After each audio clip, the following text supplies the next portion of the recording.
Digital platform पर आप सभी का फिर से स्वागत है।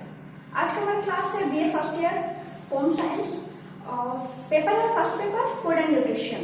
टॉपिक है हमारा जल। जितने भी न्यूट्रिएंट है इसके बारे में आपने पढ़ा है, ये भी एक न्यूट्रिएंट ही है, जल पोषक तत्व है।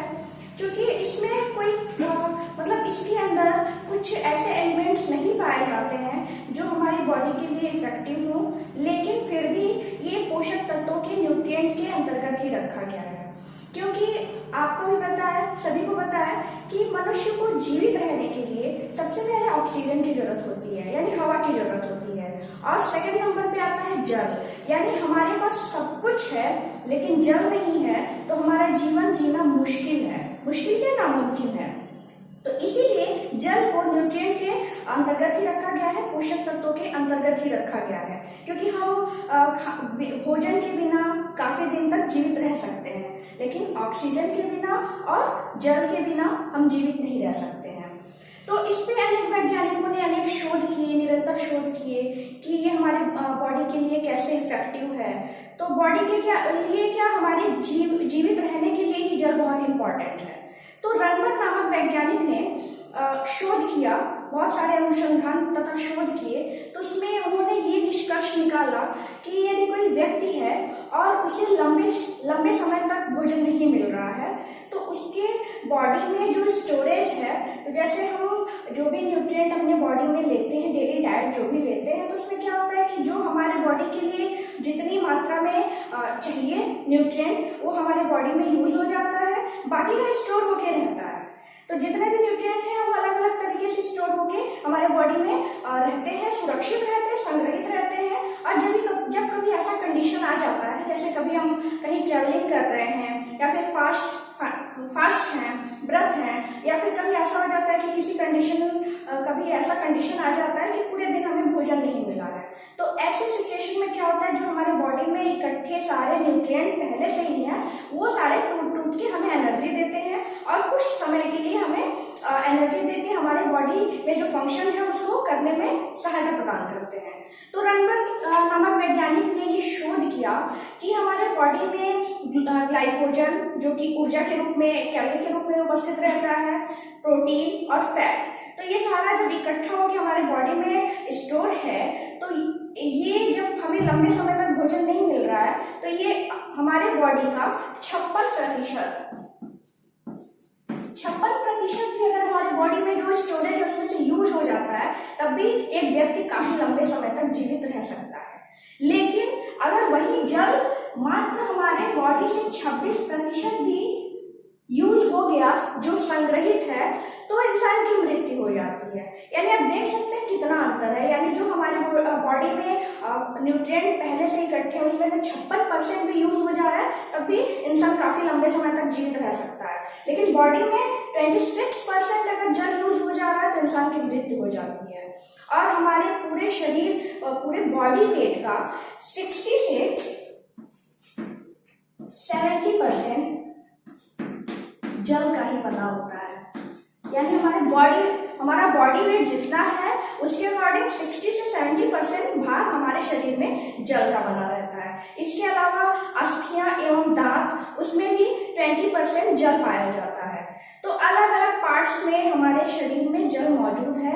यानी पूरे शरीर का 60 से 70% भाग जल से ही बना हुआ है। जल ऑक्सीजन और हाइड्रोजन का रासायनिक संग्रह है, रासायनिक सूत्र है। तो हाइड्रोजन और ऑक्सीजन से मिलकर जल बना हुआ है। अब आते हैं जल का शारीरिक वितरण। जल को शरीर में किस प्रकार से बांटा गया है, किस प्रकार से वितरित है। तो इसमें आपको दिख रहा होगा बाह्यकोशीय तरल, एक्स्ट्रा सेल्यूलर फ्लूइड और इंट्रासेल्यूलर फ्लूइड, यानी दो भाग में बांटा हुआ, एक आंतरिक होता है, एक बाह्य होता है। तो बाह्य में 20% है और आंतरिक में 50% है, यानी 70% हमारे बॉडी में जल की मात्रा है। तो दो तरह से हमारे बॉडी में इंक्लूड है, एक्स्ट्रा सेल्यूलर फ्लूइड और इंट्रासेल्यूलर फ्लूइड। अब आते हैं इसके शरीर से जल का निष्कासन। हमारे बॉडी से हमारे बॉडी से जल का निष्कासन कैसे होता है।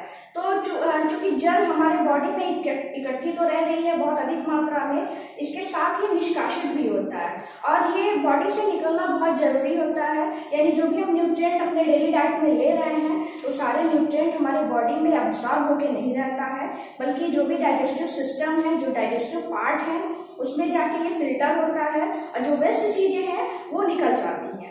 जैसे इसके पहले आपने पढ़ा था रफेज फाइबर्स पढ़ा था, तो उसमें भी उसका काम यही था कि वेस्ट चीजों को बाहर, शरीर के बाहर निष्कासित करना। तो जल का भी ये बहुत बड़ा रोल है कि हमारे बॉडी में जो भी वेस्ट चीजें हैं वो शरीर से बाहर निकलती हैं। तो ये किस रूप में निकल रहा है? सबसे पहले है त्वचा से पसीने के रूप में। तो जैसे जितनी मात्रा में हम जल का सेवन करते हैं उतनी मात्रा में हमारे शरीर से पसीने निकलते हैं। तो अगर हमारी बॉडी से पसीने निकल रहे हैं, जिस हिसाब से एटमॉस्फेयर है, गर्मी का मौसम है, पसीने ज्यादा आ रहे हैं, यानी हमारे बॉडी में, शरीर में जल की कमी नहीं है, इसीलिए पसीने के रूप में निकल रहा है। और जितने पसीने के रूप में निकलते हैं उतनी ही हमें जल की आवश्यकता होती है, यानी हमें जल का सेवन अधिक से अधिक करना है, तभी हमारे शरीर से हार्मफुल चीजें पसीने के साथ निकल रही हैं। तो त्वचा से पसीने के रूप में निकल रहा है। फिर यूरिन के रूप में निकल रहा है, गुर्दे से यूरिन के रूप में निकलता है। जिस हिसाब से हम पानी का सेवन करते हैं उसी हिसाब से यूरिन के द्वारा भी पानी निष्कासित होता है और यूरिन के साथ भी वेस्ट चीजें हैं, हार्मफुल जो चीजें हैं हमारे बॉडी के अंदर से वो बाहर निकल जाती हैं। फिर हम लार्ज इंटेस्टाइन से फेसेस के रूप में निकल रहा है। तो लार्ज इंटेस्टाइन से फेसेस के रूप में भी पानी कई मात्रा में निकल रहा है। फिर है आंख से आंसू के रूप में निकल रहा है। लैक्टिक मदर है, तो लैक्टिक मदर चूंकि दूध पिलाने वाली माता है, तो वो एक शिशु को दूध पिला रही है, उसके दूध में भी लगभग 85% तक जल ही होता है, तो वो भी जल के रूप में निकल रहा है। यानी लैक्टिक मदर है तो उसके भी शरीर से दूध के रूप में निकल रहा है जल। अब आते हैं फंक्शन पे, जल के क्या कार्य हैं।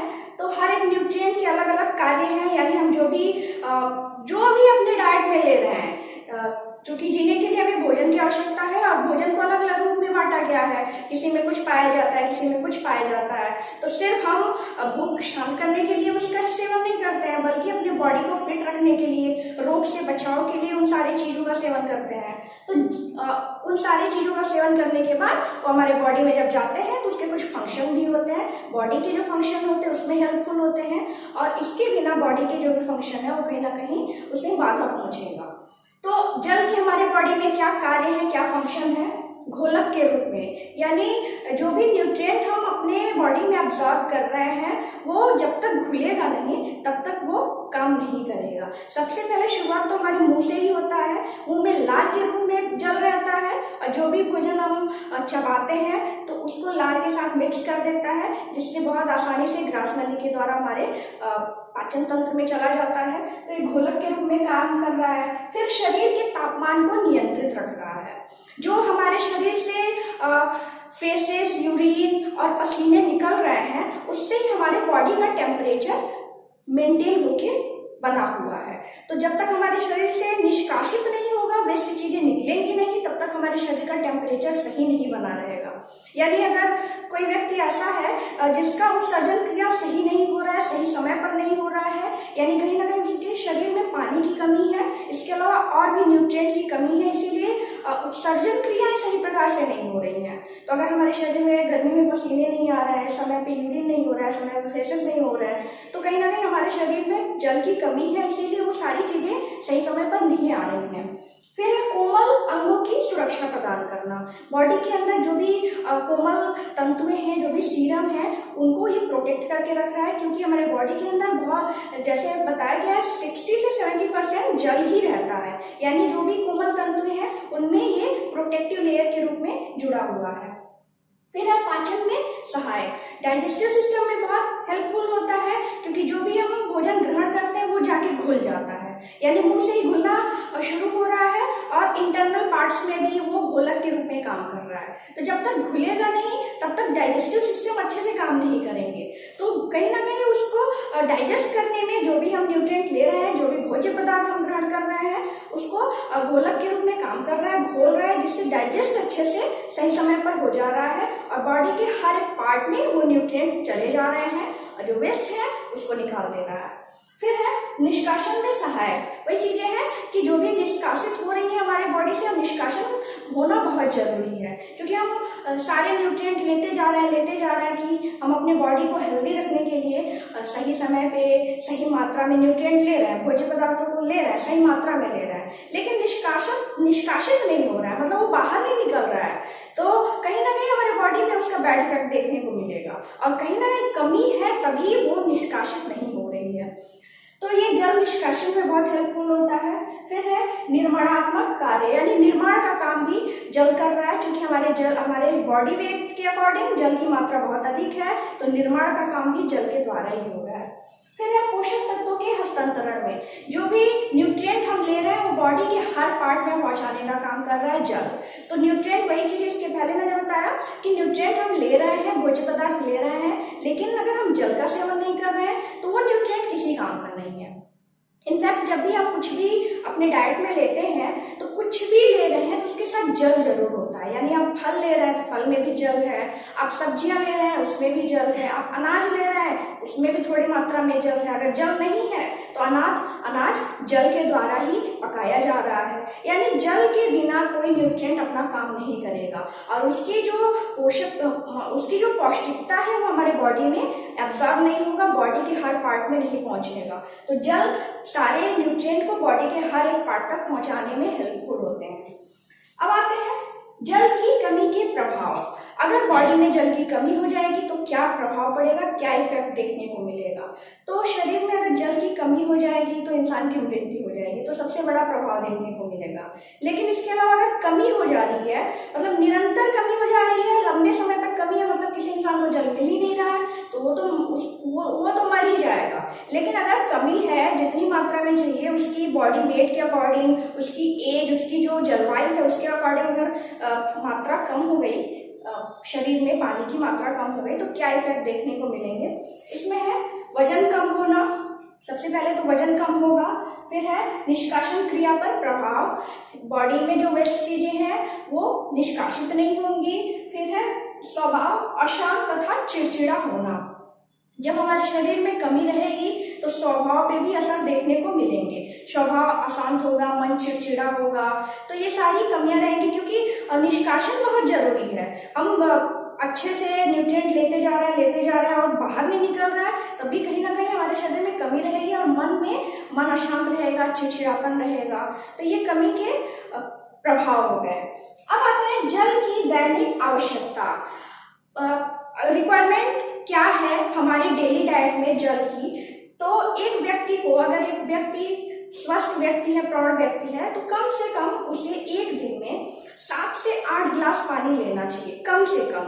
अधिक से अधिक बात इससे अधिक कर सकते हैं और करना भी चाहिए, कम से कम 7 से 8 गिलास पानी लेने की आवश्यकता है।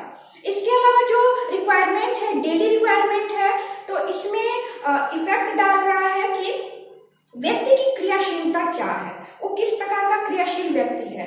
तो क्रियाशीलता के आधार पे भी इसको बांटा गया है, जैसे फिजिकल वर्क उसका कैसा है। कुछ जैसे मजदूर हो गए तो उनकी फिजिकल वर्क उनका बहुत ज्यादा है, तो 3 कैटेगरी में बांटा गया है, मध्यम क्रियाशील व्यक्ति, उच्च क्रियाशील व्यक्ति, निम्न क्रियाशील व्यक्ति। तो क्रियाशीलता के आधार पर भी जल दिया जाना चाहिए।